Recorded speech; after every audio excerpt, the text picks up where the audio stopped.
Nous sommes en 2004, année dans laquelle il était prévu de réviser la loi d'orientation agro-sylvo-pastorale.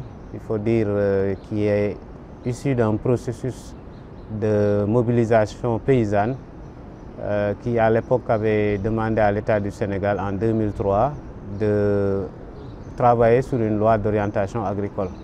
Donc cette loi dégage les orientations pour un développement agro-sylvo-pastoral au Sénégal, précise les différentes dispositions à prendre et avait amené l'État du Sénégal à prendre 52 engagements vis-à-vis des acteurs. Notamment dans un premier temps, il était prévu que le statut des exploitations familiales soit reconnu.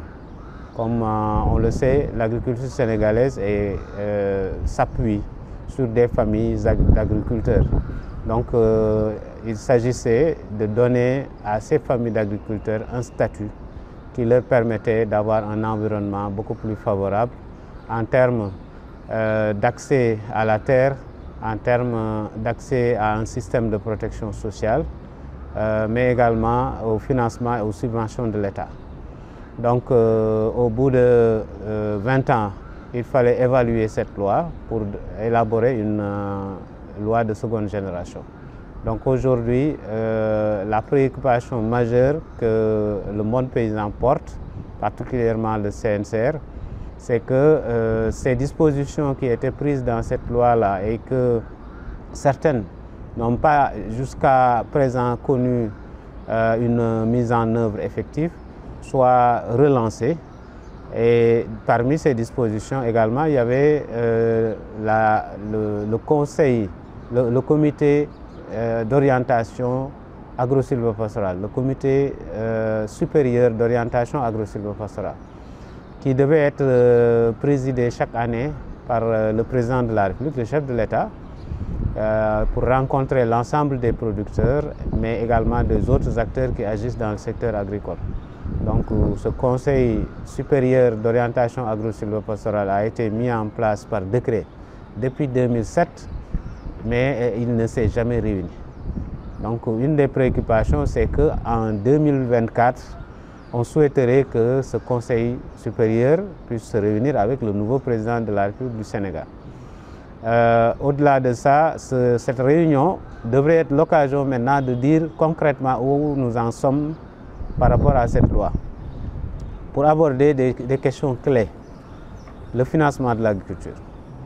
Beaucoup d'efforts sont faits par l'État, mais il faut se rendre compte qu'il y a un problème d'efficacité.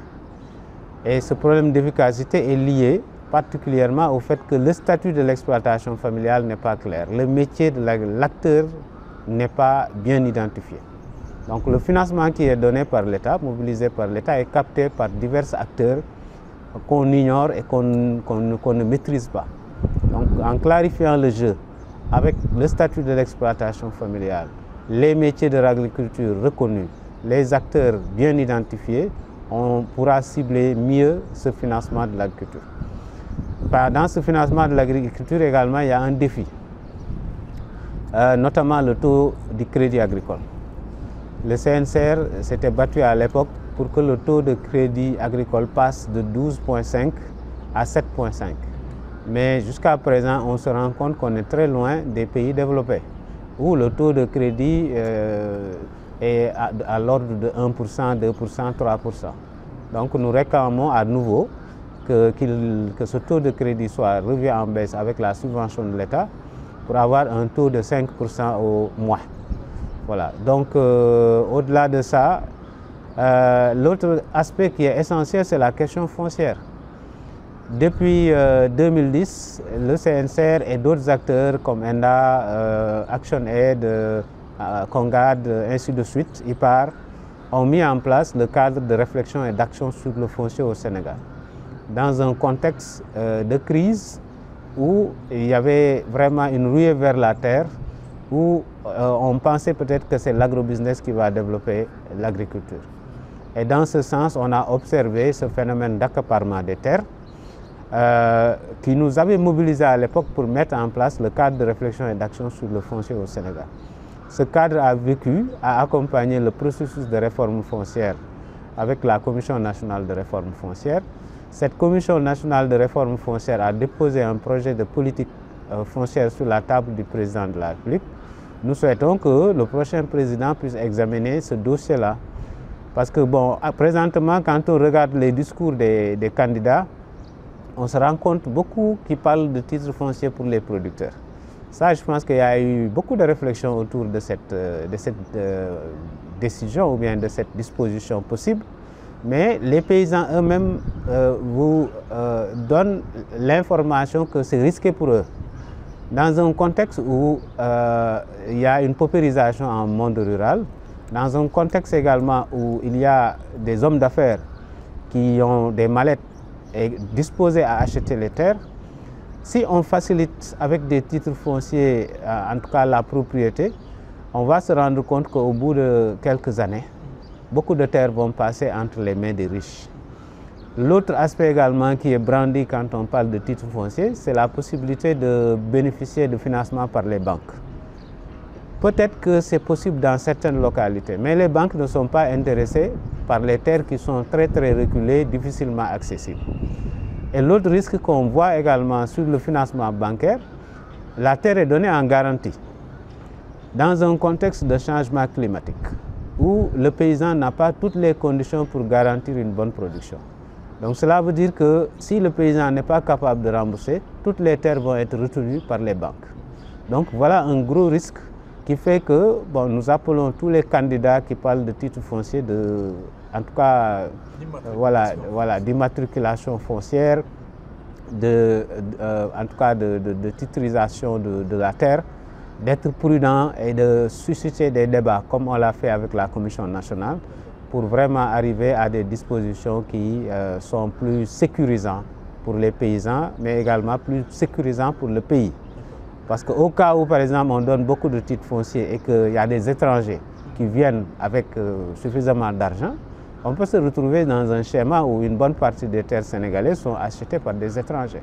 Voilà, donc il y a tout ce risque-là qui fait qu'il est nécessaire que les gens soient prudents dans leur positionnement. D'accord. À la place, qu'est-ce que vous proposez en termes de propositions claires, nettes, précises? Bon, là, ces candidats-là ou du prochain président? Bon, ce qu'on propose sur la question foncière, effectivement, on peut aller à l'immatriculation, mais au cas par cas. Quand il y a un projet d'utilité publique et vraiment où on confirme que c'est d'utilité publique, d'intérêt général, où les communautés également, en tout cas, ont un profit à gagner dans ces projets-là, on peut immatriculer. Ça peut être pour un Sénégalais, ça peut être pour un étranger, mais il faudrait nécessairement qu'on garantisse d'abord est-ce que ceux qui utilisaient la terre auparavant vont continuer à profiter des gains de l'activité qui va être développée. Pour les exploitations familiales, j'ai comme l'impression que ça sort dans les... Donc pour les exploitations familiales, nous avons proposé de rester dans l'esprit du domaine national. Il ne faut pas aller dans des options où on va aller vers la marchandisation des terres. Et la marchandisation des terres, ce qui va le faciliter réellement, c'est l'option d'aller vers des titres fonciers pour tout le monde. Mais quand même, qu'on puisse revoir le format actuel de la délibération, qu'on puisse autoriser certaines transactions, comme par exemple la location, comme en tout cas le prêt, parce que c'est des pratiques communautaires. Les lois doivent venir regarder quels sont les engagements sociaux qui sont stables pour les rendre légales. Donc, en ce moment, ça nous permet vraiment d'être dans un schéma qui est conforme aux réalités des communautés. Voilà. Donc, l'idée, c'est de faire évoluer la délibération qui interdisait la vente, le prêt, la location, etc. Ces transactions-là, nous, on demande qu'on l'autorise parce que les communautés le font. Et c'est ça qui va permettre à quelqu'un, par exemple, qui n'a pas les moyens de valoriser, de pouvoir prêter ou bien de louer à quelqu'un, d'avoir des gains. Voilà. En ce moment, la terre reste encore entre les mains des familles. L'autre aspect qui est essentiel, c'est quand on parle de statut de l'exploitation familiale, l'avantage que cela donne. Dorénavant, une exploitation familiale qui a un statut a la possibilité de faire enregistrer ses terres directement sans pour autant lister le nombre de membres.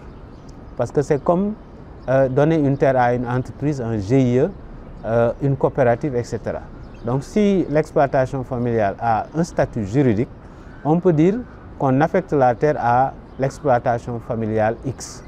Donc du coup, le patrimoine familial, qui est aussi la tradition, va demeurer entière, comme on a l'habitude de le voir en milieu rural. Il faut dire qu'il y a certaines propositions qui sont conformes, mais il y a d'autres qui peuvent susciter même des craintes.